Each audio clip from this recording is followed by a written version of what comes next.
Shabbat Shalom. Shabbat Shalom. There is a lot in the playbook of the Yetzer Hara, the evil inclination, as it's often translated into English, quite poorly in my opinion, but it's a translation we are stuck with. The Yetzer Hara is the part of ourselves that often seems to be working on the side of making us stumble, of encouraging us to break the mitzvot or to fail to live up to the mitzvot, as the case may be. And one of its favorite tricks is to try and say, what does it really matter? After all, we see in this week's Torah portion a very beautiful example of that, where Moses is beginning to the final address to the people of Israel, and he is saying, remember, we have been given this beautiful thing called Torah, this covenant with God, and part of that is the avoidance of idolatry. Now I know, he says, that some of you are sitting here thinking, in your heart, I can go ahead and worship the idols. It doesn't matter what I do. Everyone else may follow the rules, but I don't have to. Don't think that way, says Moses, and then launches into all the more direct repercussions. But it doesn't matter if I do it, because I can do it in secret, is only one of a variety of very similar tricks that the Yetzer Hara plays. One of them is, it doesn't matter because I'm doing it privately, so why will it affect anyone else? But on a variation of a theme, we can also sometimes say, it doesn't matter what I'm doing because I'm just one person. And after all, one person doesn't really matter, do they? It's the community has an obligation. I personally don't have that obligation. Or we might imagine that even if I do have the obligation, does it really make a difference? Will it have an impact on anyone else in the world? What I do, even if everyone else knows it, I am just one person with no importance, no worth, no consequence within the world. You'll notice that these different types seem very different. On the one hand, it might sound like you are being arrogant. I can get away with it while all those other suckers are still following the law. On the other hand, it may sound very self-deprecating. I am worthless and nothing, and so my actions count for nothing in the eyes of others and in the eyes of God. But they are in fact the same instinct. They are the same idea that what we do doesn't matter. This is an instinct that is played out in so many of our hearts, sometimes in arrogance, sometimes in depression, sometimes in a sense of freedom, sometimes in a sense of worthlessness. The idea that I just don't matter. What I do just doesn't matter. And the Torah tries to warn us not to think that way because of course, the individual path, the individual journey, the individual need, the fact that God spoke to each and every one of us, not only through the prophet Moses, but it's also warning us very importantly about what it does to all of us collectively.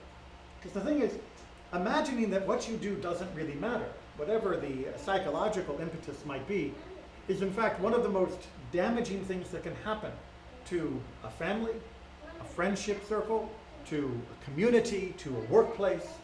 As soon as you begin to think that you don't matter, it has an impact on everyone else. Now you might be thinking, but if I don't matter, how can it have an impact on everyone else? It's just me, the lowly person, and it's just me, the one person.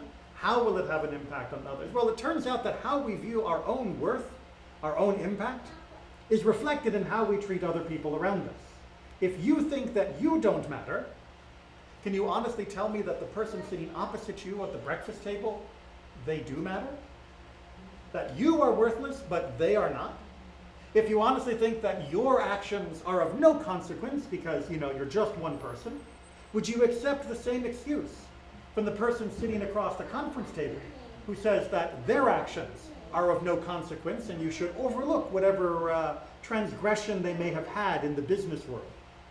Do we want to treat each other as though they truly are worthless, just like we are imagining ourselves and our behavior? We can. But can you imagine and picture the society where that becomes the common attitude towards one another? Where we look at another person walking down the street and we do not see a human of infinite worth, of infinite potential, of infinite opportunity to change the world around them, but instead look at them with no more worth in the world than any other beast or tree or stone. And yet many of us do look at the world around us that way. Our own sense of self has become so skewed that we view the world around us as being dead, lifeless, and lacking in potential, lacking in worth. It's not healthy. It's not good. The solution, of course, begins by reflecting upon yourself, that we are of infinite worth. That doesn't mean we should be arrogant, for we are all of infinite worth. We are of infinite potential. That doesn't mean that we should be depressed that we have not become the number one person in the entire world in some way, because infinite potential does not mean rising to the top of the charts, standing on the top podium, or any other ways receiving accolades. It means living up to your soul's potential. And if you think that it's not all that special to be a human being, if you think that you have to somehow earn that sense of worth, that sense of meaning, that sense of purpose, reflect on what it has taken to get you to this point in all of the universe's existence. Yes, there may be about 8 billion people on the planet right now, and maybe just over 10 billion humans that have ever lived in all of creation. Not really all that much.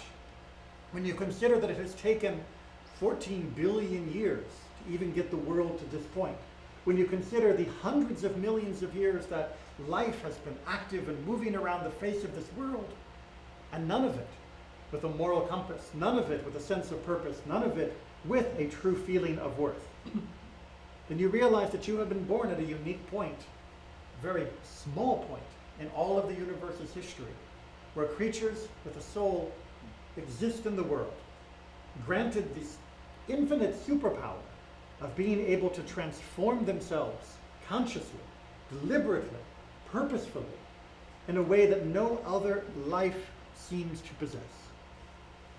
This is incredible. You are incredible. You are a gift that God has given to the world, and the world is a gift God has given to you. We cannot afford the luxury of listening to the Yetzer Hara telling us that we don't matter, that our deeds don't matter. They are of infinite purpose, and you are of infinite worth. Indeed, it is only because of your worth and your purpose that creation happened at all. Shabbat Shalom.